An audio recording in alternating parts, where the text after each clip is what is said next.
मित्रांनो, फार पूर्वी भाद्रपदातील चतुर्थीपेक्षाही माघ शुक्ल चतुर्थीला जास्त महत्त्व होते.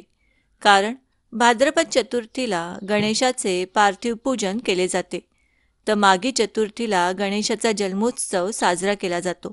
परंतु लोकमान्य टिळकांनी पार्थिव गणेशाच्या पूजेला सार्वजनिक उत्सवाचे स्वरूप दिल्यापासून भाद्रपद चतुर्थीला अधिक महत्त्व प्राप्त झाले.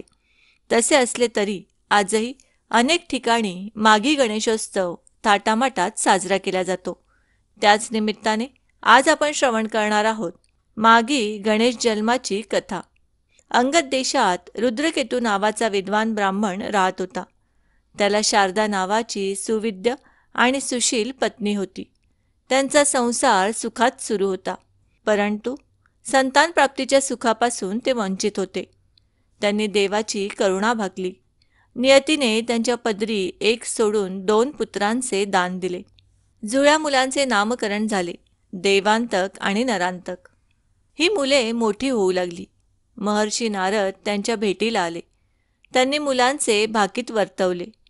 ते रुद्रकेतूला म्हणाले, तुमच्या पोटी जन्मलेली ही दोन्ही महापराक्रमी होतील, परंतु त्यांनी त्यांच्या शक्तीचा गैरवापर करता कामा नये, अन्यथा त्यांचा विनाश होईल. त्यांना सद्बुद्धी लाभावी म्हणून देवाधिदेव महादेव यांची उपासना करायला सांगा. त्यानुसार दोघेही महादेवाची उपासना करू लागले. त्या निरागस बालकांची भक्ती पाहून महादेव प्रसन्न झाले. त्यांनी वर मागायला सांगितला. साक्षात देव प्रसन्न झाले आहेत हे पाहून दोघांची मती फिरली. ते म्हणाले, आम्हाला अमरत्व द्या. भगवान म्हणाले, मृत्यूलोकात जन्माला आलेल्यांना मरण हे येणारच. अमरत्वाचा आशीर्वाद मी देऊ शकत नाही. दुसरे काही हवे असेल तर मागा. मुले हुशार होती. ती म्हणाली, देवा, आम्हाला आमच्या नावानुसार देवावर आणि मानवावर विजय मिळवायचा आहे. त्रैलोक्यचा राज्यकारभार चालवायचा आहे. जगावर सत्ता मिळवायची आहे. लहान मुलांची मोठी स्वप्ने पाहून देव तथास्तु म्हणाले आणि अंतर्धान पावले. महादेवांचा आशीर्वाद मिळाल्यापासून दोघेही उन्मत्त झाली. सच्छील दाम्पत्याच्या उदरी पापबुद्धीची बालके कशी जन्माला आली याचे सर्वांना आश्चर्य वाटू लागले. तोवर या बालकांनी समविचारी, पराक्रमी, दुष्टवृत्तीची फौज तयार केली आणि स्वर्ग, मृत्यू आणि पाताळ लोकावर अतिक्रमण केले.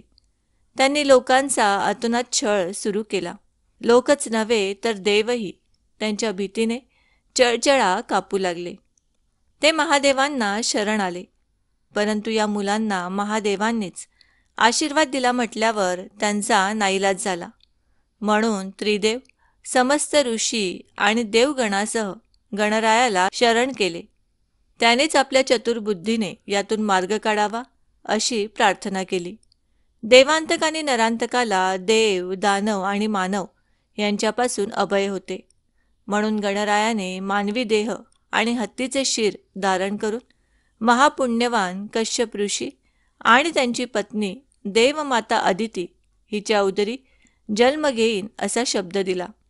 सगळेजण सुखावले. महर्षी नारदांनी ही वार्ता कश्यप ऋषींना जाऊन सांगितली.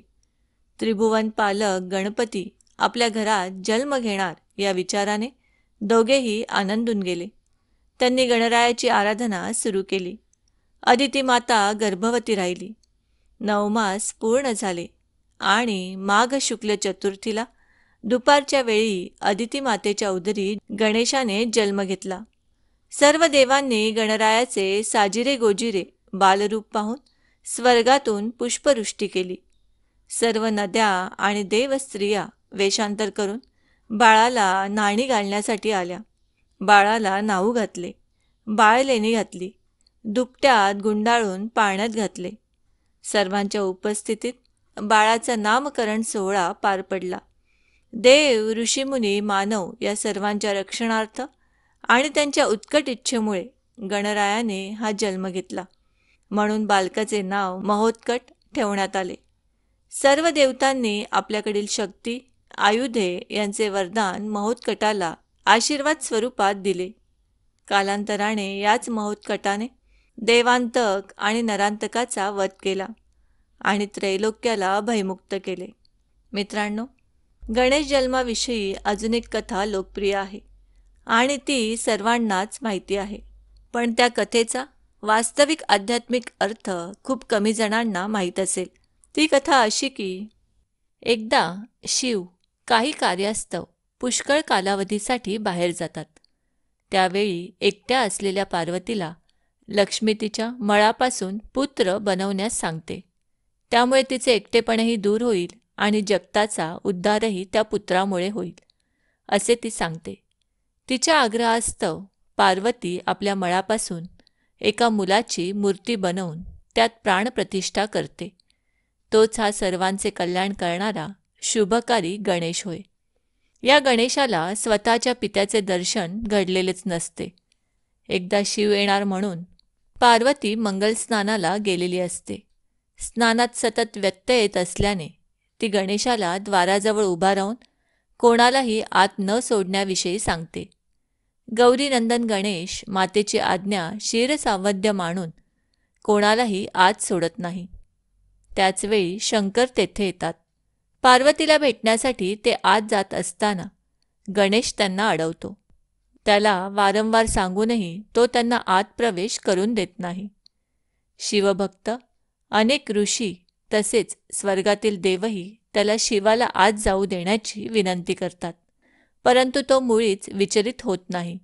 उलट स्वतःच्या सामर्थ्याच्या अहंकारामुळे तो त्यांना तुच्छ लेखून युद्धासाठी आवाहन करतो. त्यांना युद्धास भाग पाडतो. देवतांना बांधून टाकतो. ऋषीमुनींना त्रास देतो. कोणाचेही तो ऐकत नाही. त्यामुळे शिव पुन्हा तिथे येतात. त्याला समजावतात, परंतु तो त्यांचाही अपमान करतो. त्यांना हीन लेखतो आणि त्यांच्यावर आपले शस्त्र सोडतो. शिवाचा नाईलाज होतो आणि शिव त्याच्यावर त्रिशूळ सोडून त्याचे शिर उडवतात. झालेल्या प्रकाराने सर्वच भयभीत होतात. पार्वतीला हा प्रकार कळल्यावर ती पुत्राला पुनर्जीवित करण्याचा शिवाजवळ हट्ट करते आणि ते शक्य नसल्याचे कळल्यावर ती रुद्र आणि प्रलयकारी रूप धारण करते. देवदेवता सृष्टीच्या हितासाठी गणेशाला जिवंत करण्याची शिवाला विनवणी करतात. त्याला मूळ स्थितीत पुनर्जीवित करणे शक्य नसल्याने शिव त्याला दुसऱ्या कोणाचे तरी शिर लावण्यास सांगतात. तसे शिर सूर्यास्तापूर्वी जो प्रथम प्राणी दिसेल आणि जो स्वखुशीने शिर अर्पण करण्यास सिद्ध असेल त्याचेच असावे असेही ते सांगतात. त्यानुसार एक गज स्वप्राण अर्पित करण्यास सिद्ध असल्याने त्याचे शिर आणून गणेशाला लावण्यात येते. हा गज म्हणजे गजासूर असतो. अनेक वर्षे शिवाचे तप करून तो त्याला प्रसन्न करून घेतो.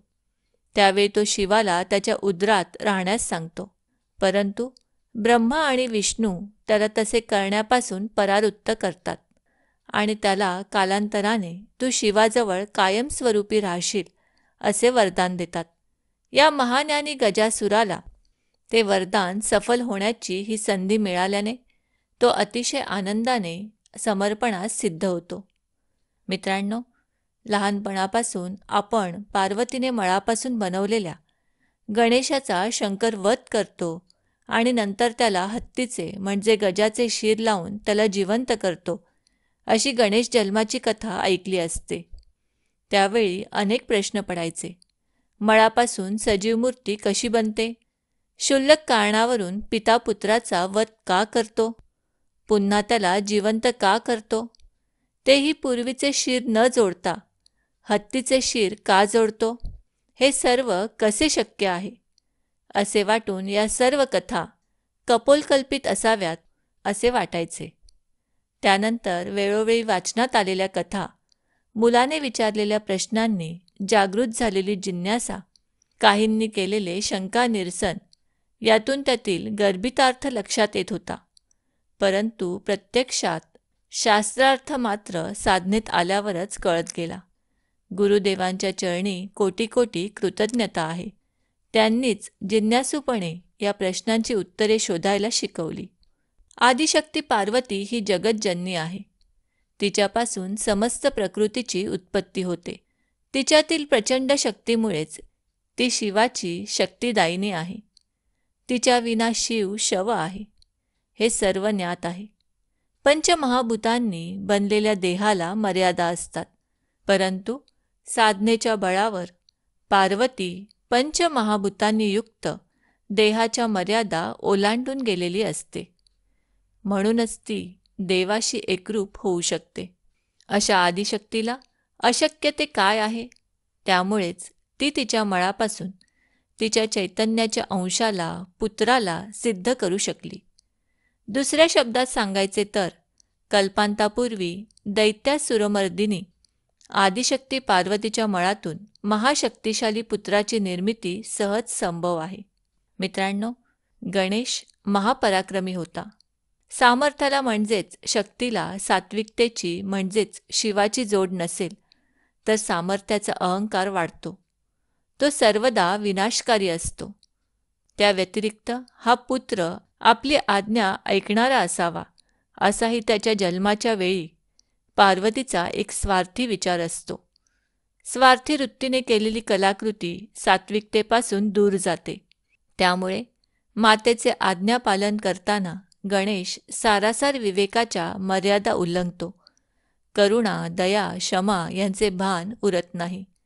रज तम गुणांकडे झुकणारी ही शक्ती तमोगुणी अधिक होते. गणेशाच्या संदर्भातही तसेच झाले होते.